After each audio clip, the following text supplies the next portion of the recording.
안녕하세요 여러분. 핵심 뉴스만 전해드리는 지인입니다. 구독과 좋아요는 제작자에게 큰 힘이 됩니다. 그럼 시작하겠습니다. 현대미포조선, 한국조선해양, HSD 엔진 등 요새 조선주가 핫한데 잘 대응하고 계신가요? HSD 엔진을 좀 예전에 분석했어야 했는데 사실 요새 반도체 종목을 공부하고 있어서 여러 소식을 전달해 드리는데 좀 부족한 면이 있는 듯합니다. 반도체도 유심히 보고 있는 종목이 있는데 아직 공부가 부족해서 영상 제작을 하기가 쉽지 않네요. 오늘 말씀드릴 회사는 현대삼호중공업입니다. 사실 현대삼호중공업은 상장되어 있지 않습니다. 한국조선해양의 계열사로 존재하고 있고 요즘 건조 성과도 뛰어난 상황이지만 정보가 상대적으로 적은 편입니다. 다만 한국조선해양의 계열사이기 때문에 이 회사에 대해 알아볼 필요가 있습니다. 현대삼호중공업에서 획기적인 건조가 이뤄진다면 이는 한국조선해양의 공이 될 가능성이 크고 이는 즉각 주가에 좋은 영향을 끼칠 것이기 때문입니다. 그럼 시작하겠습니다.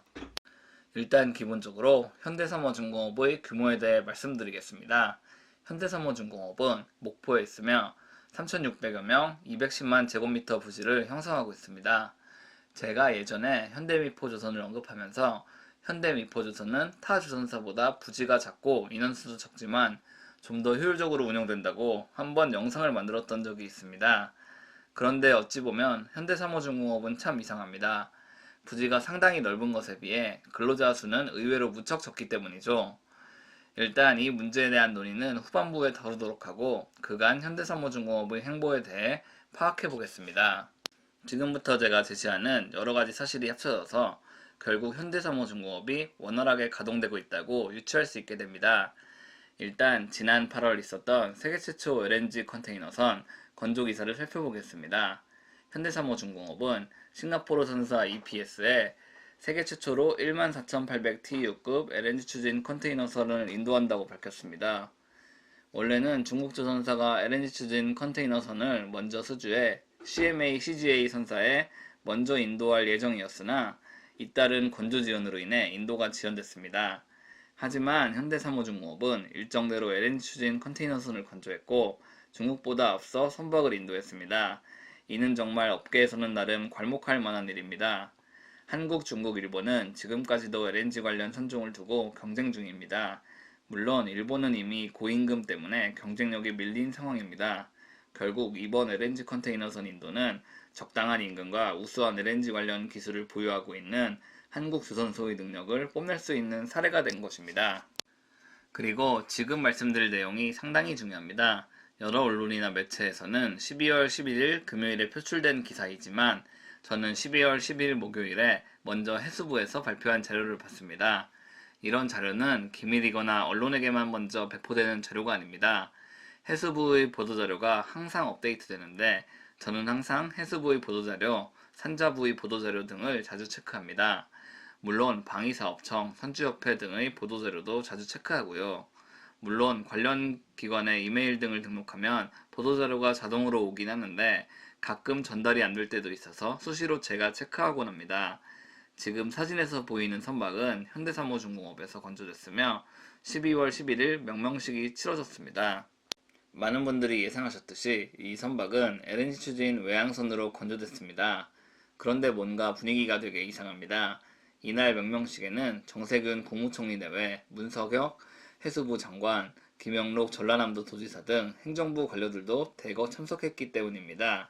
저번에도 현대삼호중공업은 LNG 추진 컨테이너선을 건조한 내력이 있었는데 왜 이런지 너무 이상했기에 자료를 좀 찾아봤습니다.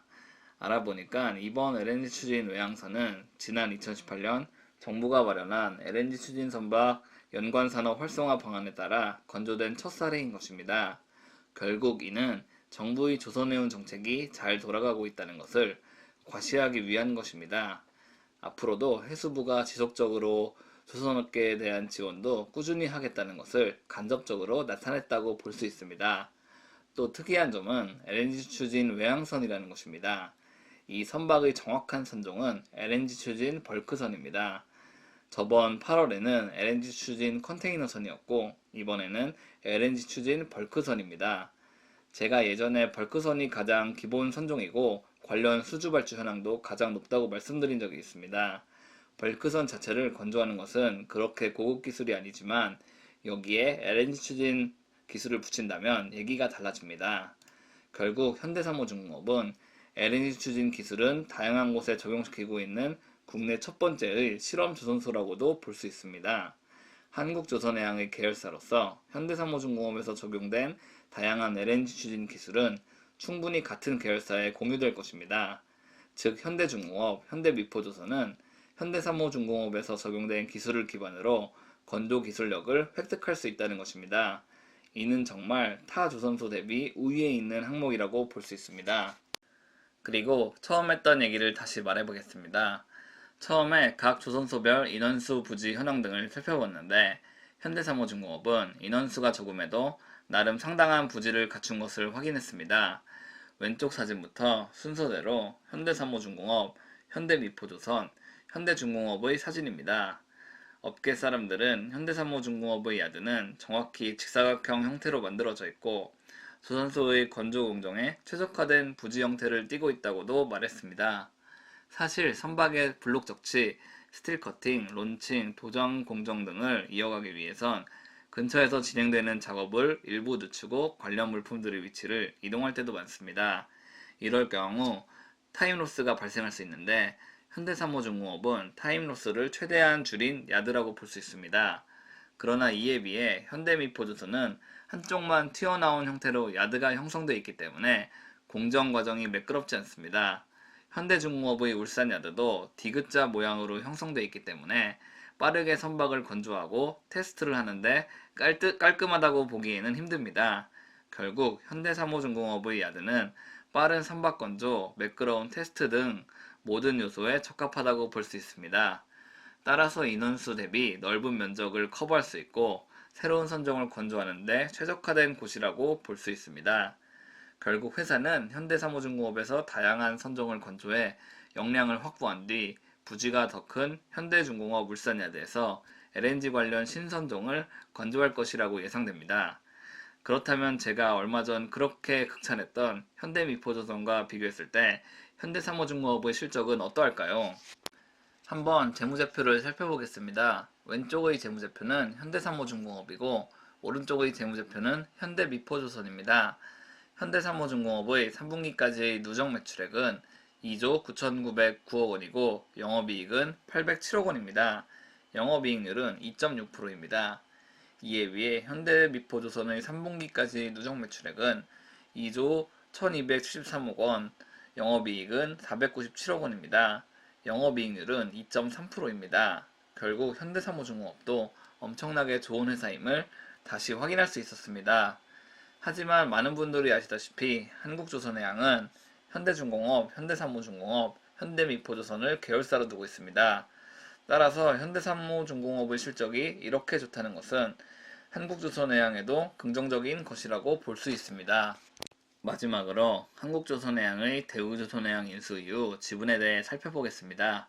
산업은행의 주관 아래 이뤄진 대우조선해양 인수가 원안대로 추진된다면 한국조선해양은 현대중공업 지분 100%, 현대사모중공업 지분 80.5%, 현대미포조선 지분 42.3%, 대우조선해양 지분 68.3%를 소유하게 됩니다. 물론 대우조선해양 근로자들과의 갈등이 잘 풀려나가길 기다려야 할 것입니다. 항상 현대중공업, 현대미포조선, 대우조선해양에 대한 기사는 매우 많이 존재하나 현대사모중공업은 의외로 베일에 쌓여 있습니다. 하지만 신선종에 대한 꾸준한 건조가 이뤄지고 있고 어떻게 보면 현대중공업 그룹의 숨은 보물창고와 같은 역할을 떠맡고 있다고도 볼 수 있습니다. 따라서 현대사모중공업의 행보도 정상적으로 진행되고 있고 충분히 조선업계의 호황을 맞이할 준비가 돼 있기도 합니다. 지금까지 현대사모중공업에 대해 파악해봤습니다. 사실 제가 생각해도 현대미포조선, 한국조선해양 등 현대중공업 그룹에 관해서만 다루고 있기도 합니다. HSD엔진, 삼성중공업, 대우조선해양, 한국카본, 동성화인텍과 같은 정보도 꾸준히 올려야 되는데 이틀에 한번 영상을 올리다 보니 조금 내용이 중요한 쪽으로만 편중되는 경향이 있네요. 최근 LS와 현대로템에도 상당히 주목하고 있긴 합니다. 이에 대해선 충분히 정보가 쌓이면 추가 영상을 만들어 보려고 합니다. 단편적으로 얘기하기에는 뭔가 자료가 충분하지 않기 때문이죠. 그리고 요즘에는 반도체 부문에 상당히 관심이 많습니다. 제가 공대를 나왔기도 하고 주변 친구들 중 50% 이상은 대부분 삼성전자에서 근무하고 있기도 하니까 관심이 많이 가네요. 다만 다들 회사가 어떻게 돌아가고 어떤 부분에 집중 투자하고 있는지 잘 파악하지 못하고 있더라고요. 이런 상세한 내용은 PM팀이나 생산기획팀, 재무팀, 구매팀 등이 잘 알고 있는데 어떻게든 정보를 확보하기가 쉽진 않습니다. 물론 라인에서 모닉 IPS 제품을 가장 많이 사용한다는 얘기를 듣긴 했지만 이는 너무 오래된 정보기도 하고 이외에 다른 정보는 존재하지 않기 때문에 일단 스스로 공부를 많이 하고 있습니다. 지금까지 핵심 뉴스만 전해드리는 지인이었습니다. 시청해주셔서 감사합니다.